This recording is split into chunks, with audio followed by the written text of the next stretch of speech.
Bike battery பொறுத்த வரைக்கும் நம்மளுக்கு வந்து 4.5 இயர்ஸ் வந்து லைஃப் வந்துருச்சு. பீட்டா சீரிஸ் நம்ம ஸ்ப்ளெண்டர் பேசிக்ஸ்லாம் யூஸ் பண்ணுறது. ஸ்ப்ளெண்டரில் வந்து 2 டைப் பேட்டரி இருக்குது. லேட்டஸ்டெல்லாம் கொஞ்சம் வேறு மாதிரி இருக்கும். இந்த month of manufacturing and year கொடுத்துருப்பாங்க. ஸோ அதை பார்த்து வாங்குங்க. மேக்ஸிமம் 1 மந்த் 2 மந்த்துக்குள்ளே இருக்கிற பேட்டரி வந்து வாங்க மேனுஃபேக்சரிங் டேட்டு. ஹலோ வணக்கம் நண்பா, இது உங்கள் லோகநாதன். நம்ம ஸ்ப்ளெண்டர் பைக் எடுத்து கிட்டத்தட்ட வந்து பார்த்தோம்னா 4 வருஷம் 8 மாதம் கம்ப்ளீட் ஆயிடுச்சு. பைக்கு பேட்டரி வந்து பார்த்தோம்னா கிட்டத்தட்ட வந்து ஒரு 1 மந்த் தான் வந்து கம்ப்ளைண்ட் ஆயிடுச்சு.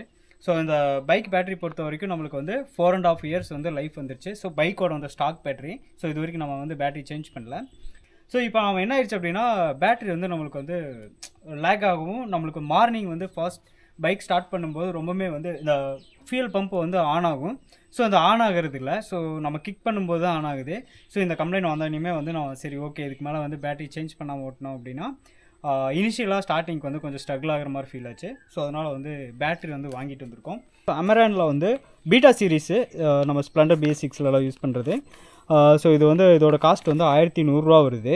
2 வருஷம் வந்து ரிப்ளேஸ்மெண்ட் வாரண்டி அண்ட் 2 வருஷம் வந்து சர்வீஸ் வாரண்டி, மொத்தம் 4 வருஷம் வந்து இருக்கும். ஸோ இதை வந்து நம்ம இதில் ரிப்ளேஸ் பண்ண போகிறோம். ஜஸ்ட்டு வந்து இதை கழட்டிட்டு, ஸ்ப்ளெண்டரில் வந்து 2 டைப் பேட்டரி இருக்குது. லேட்டஸ்டெல்லாம் கொஞ்சம் வேறு மாதிரி இருக்கும். ஓல்டு மாடல் வந்து பார்த்தோம்னா நம்மளுக்கு கொஞ்சம் டிஃப்ரெண்ட்டாக வரும், சின்னதாக இருக்கும். செல்ஃப் ஸ்டார்ட் இல்லாத டைப்பில் வந்து இந்த மாதிரி வந்து பெருசாக வந்து ஷார்ட்டாக இப்படி பெருசாக கொடுத்துருப்பாங்க. பட் இந்த பைக்கில் வந்து பார்த்தோம் அப்படின்னா ஷார்ட்டாக இந்த லென்த்தில் கொஞ்சம் அதிகமாக இருக்கும்.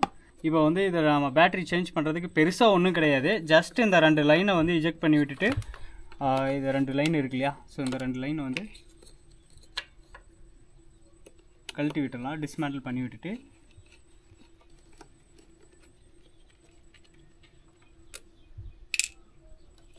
ஸோ இந்த 2 லைனை வந்து கழட்டி விட்டுட்டு இப்போ என்ன பண்ணணும் அப்படின்னா,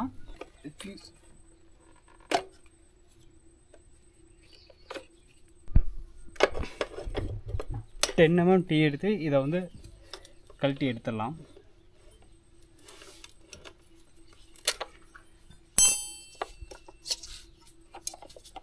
ஸோ இந்த மாதிரி கழட்டி எடுத்துகிட்டு ஜஸ்ட் பேட்டரி வந்து இப்படி வெளியில் எடுத்தோம்னாவே வந்துடும். ஸோ இதில் வந்து இந்த மாதிரி ஸ்க்ரூ பாக்கெட் வந்து ஒன்று கொடுத்துருப்பாங்க. ஸோ இந்த ஸ்க்ரூ பாக்கெட்டை வந்து ஓப்பன் பண்ணிட்டு இந்த நட்டை வந்து ஃபஸ்ட்டு உள்ளே இன்செர்ட் பண்ணி வச்சுக்கலாம். 2 சைடுமே ஸ்க்ரூ தனியாக கழட்டி கையில் எடுத்து வச்சுட்டு நட்டு மட்டும் இன்செர்ட் பண்ணிக்கலாம். இந்த மாதிரி நட்டு 2ஐயும் உள்ளே இன்செர்ட் பண்ணிவிட்டு ஜஸ்ட் இதை வந்து இங்கே ப்ளேஸ் பண்ணுவோம். ப்ளேஸ் பண்ணிவிட்டு இப்போ வந்து இதில் வந்து நெகட்டிவ் லைன் இது. ஸோ நெகட்டிவ்க்கு நெகட்டிவு,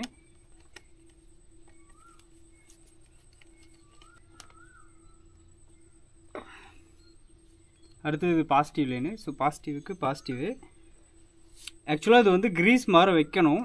எதுக்காக க்ரீஸ் வைக்கிறாங்க அப்படின்னா, ரஸ்ட்டு வந்து ஃபார்ம் ஆகாது. உள்ளே வந்து வெட்னஸ், அதாவது தண்ணிக்கு இது பட்டுது அப்படின்னா நம்மளுக்கு வந்து கண்டிப்பாக ரஸ்ட்டு ஃபார்ம் ஆகும். ஸோ அதை அவாய்ட் பண்ணுறதுக்கு அந்த க்ரீஸ் டைப் மாற வைக்கலாம். இதில் க்ரீஸ் வச்சோம் அப்படின்னா நம்மளுக்கு ரஸ்ட்டு ஃபார்ம் ஆகாது. நல்லா டைட் பண்ணிடணும். எலக்ட்ரிக்கல் கான்டாக்டை பொறுத்த வரைக்கும் எங்கேயுமே வந்து லூஸ் கான்டாக்ட் இருக்கக்கூடாது. லூஸ் கான்டாக்ட் இருந்ததுன்னா ஒயர் வந்து ஷார்ட் ஆயிரும். அவ்வளோதான். இந்த கிளிப்பை வந்து ஜஸ்ட் இதுக்குள்ளே வந்து இப்படி இன்செர்ட் பண்ணி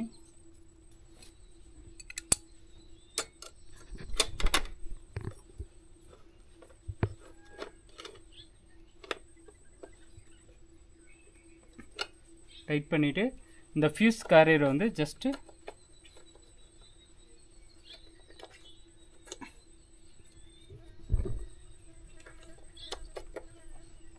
இன்செர்ட் பண்ணிவிட்டு இங்கேயும் வந்து இன்செர்ட் பண்ணிடுங்க. அவ்வளோதான், வேலை முடிஞ்சிச்சு.